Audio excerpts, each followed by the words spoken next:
I apologise for being blunt, but that's what they pay me for. Anyone who says, okay, Saddam Hussein was a bad guy, has just proved they don't know what they're talking about. Bad guy does not cover it.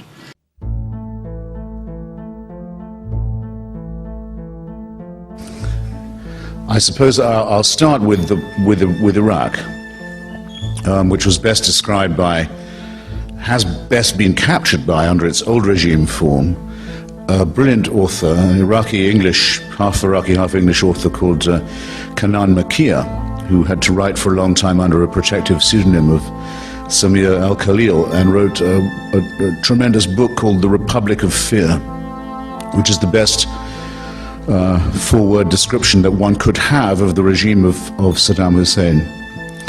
If you can get hold of it, and you can, if you go back to look at the program that Kanan Makia and Hodding Carter once did for public broadcasting, you can actually get to see one of the most chilling, annihilatingly chilling actually, videos ever made in the 20th century. It shows the moment at which Saddam Hussein, the actual moment at which Saddam Hussein seized power in Iraq for himself. There's the Central Committee of the Ba'ath Party, perhaps 100 people, are sitting in a very formal array in a conference room. And Saddam Hussein is chairing them from a podium, smoking a large cigar. And suddenly, without warning to anyone, in is dragged between two guards and in chains, a broken man, a man who is obviously physically and mentally been utterly destroyed. His personality has been evacuated. And prodded a bit, he stumbles through a confession that implicates himself and others in a plot to destroy the Iraqi Republic, to remove the regime of the Ba'ath Party, and to ruin the Iraqi revolution, the counter-revolution, in other words. Having confessed for himself and having begged to be executed for his crimes, having been reduced to a state of complete abjection, the man then says, the following members of this Central Committee were with me in this plot, and he begins to read out their names.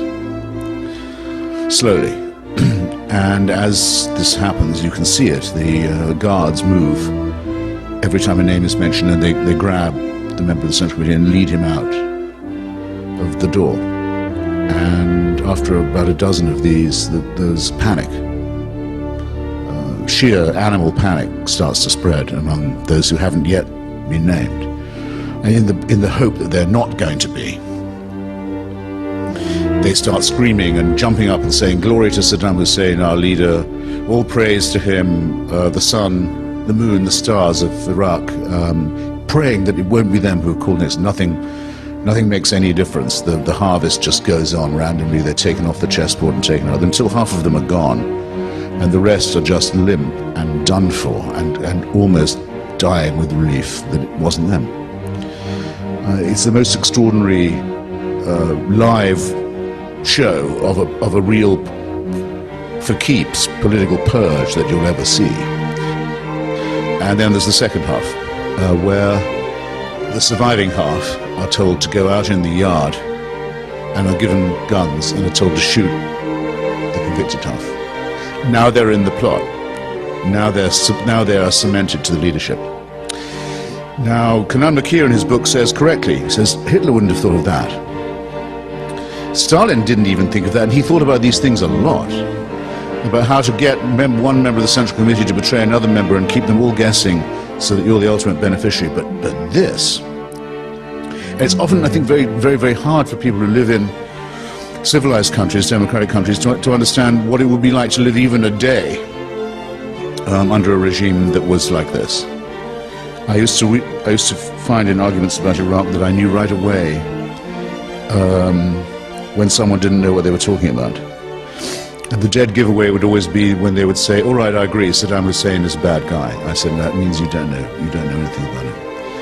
If that's what you think, you don't know what it would be like to be sitting at home wondering where your daughter was and finding out because the police came around and banging on the door handed you a video while they stood there of her being raped by their colleagues, just to show you who was boss." The word evil, which I began with, I think does need a bit of justification. Many people think that even use the word evil is sort of naive or morally too judgmental, or you know what I'm driving at, too simplistic. And yet it's somehow a word without which we cannot do.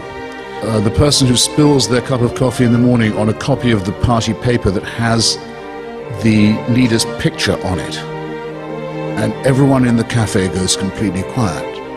You just desecrated a picture of the leader. The police are on their way now. You've just made the biggest mistake of your life.